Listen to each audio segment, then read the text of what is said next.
Okay, so this is 1.3, measurements exact or approximate. Okay, so what is accuracy? Okay, well, accuracy depends on the measuring units that you're using, and smaller measuring units yield greater accuracy. Okay, and so one way to think about that is, say for example, you have a decimal point. If you're including more decimal points after that, after the measurement, then you could say you're a little bit more exact or accurate. Okay, now this also depends on the precision of the measuring instrument you are using. Okay, and every measuring device has its own degree of accuracy. Obviously, there will be certain devices that are less accurate than others.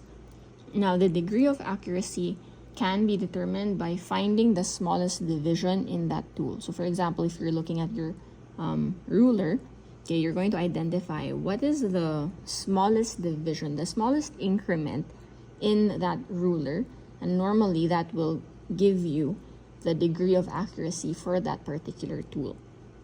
Now, if your value is close to the exact value, okay, the closer it is, the more accurate you can say your value is. Okay, and this is just from page 12, that box in the Oxford textbook. Okay, the whole discussion on accuracy and its relationship to the exact value, as well as the degree of accuracy, it's all explained there. Okay, so moving on to the next page, so on page 13, it talks about lower bounds and upper bounds. Okay, so if you're familiar with intervals, okay, so you're thinking of the left side, okay, or a window, I should say, of allowable values, okay, and that is what you call the lower and upper bound. Okay, and by definition, okay, the lower and upper bounds are going to be half a unit below and above a rounded value, and normally that's 0.5. Okay, so for that to make more sense, we will look into example 4. Okay, so example 4 is giving us Jane's weight, and so for A, it's telling us that Jane's weight is 68 kilograms. Okay, you're asked to determine the upper and lower bound of her weight. So pretty straightforward. For the lower bound, you just have to subtract 0.5 from this whole number. Okay, and if you do that, you should get 67.5. Okay, and then upper bound, you add 0.5 to the original weight, and so you have 68.5. Okay, so there, you've answered the question.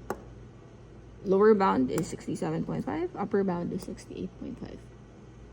Okay, now this is for letter A. Now look at letter B, and how is this question different in terms of the way it's phrased and the way the answer is expected to be written. So we have Rushda's height is measured at 155 cm. So this is our base. Okay, write the interval within which her exact height lies. Okay, so I think I mentioned the word interval earlier. Okay, what is the interval? What is the range or the window of allowable values for this person's height? Okay, so what that basically, and you can look at the book for the answer. It's right there. Okay, I'm not gonna. Okay, I'll just write that here for your reference. Okay, how did they get the lower bound? They clearly just subtracted 0.5 from the original, so you got this. And then how did they get the upper bound? They added 0.5. Okay, now just be careful. Notice in your textbooks, okay, how you express it. So the variable at the center, this represents the quantity that is in question. Okay, so in this case, you're asked for her, for Rushda's height. Okay, so for letter B, H here isn't the exact height of the person. It's the variable that represents what you're asked about. Okay, now this 155 here, it won't actually appear in the final answer, as you can see. This is just your basis for figuring out what the lower bound is and what the upper bound is. Okay, but in your final answer, if they're asking you to write the interval, okay, so take note, if IB includes, or if the question includes interval, make sure that you're expressing the variable in question in between the lower bound and the upper bound. Okay? And another thing you should notice is in between the lower bound and the variable, you have to include the equal sign. Okay? So this is h is less than or equal to, okay? But it's only less than the upper bound. Okay? Take note, there is an equal sign here, but no equal sign here. Okay? So there, this is how you show your answer for example 4. Okay, so note the difference. If it's just asking for lower and upper bound, write it out. If it's asking for the interval, express it in this way. Okay? Alright, so moving on to example 5. Now, you should be able to notice a slight difference. You should be questioning why. Okay, from example 5. Anyway, so we have a situation here. Majid ran 100 meters in 11.3 seconds. Okay, his time is measured to the nearest tenth of a second. Determine the upper and lower bound of his running time. Now, if you look at the solution, okay, it's no secret. Okay, notice what they subtracted from the lower bound. They did not subtract 0.5. In fact, they subtracted 0.05. Okay. If you look at example 4, straightforward, 0.5, 0.5. But why all of a sudden are they changing that to 0.05? Okay, so let me just write. So this is my lower bound, this is my upper bound. And same goes for your upper bound, that you are adding 0.05.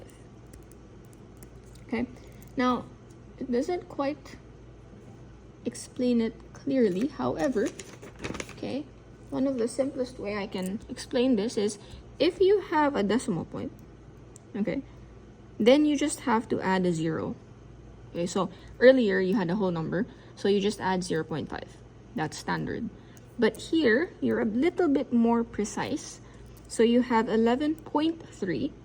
So instead of using the 0.5, you want to take that a unit less or a unit smaller, and hence you will also adjust the value that you are either adding or subtracting, so that your window or your range of allowable values fall closer to the original question at hand, if that makes sense.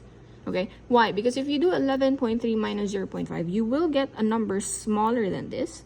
If you add 0.5, you will get a number larger than this, and your range of allowable values will not give you an accurate result. Okay, it's less accurate.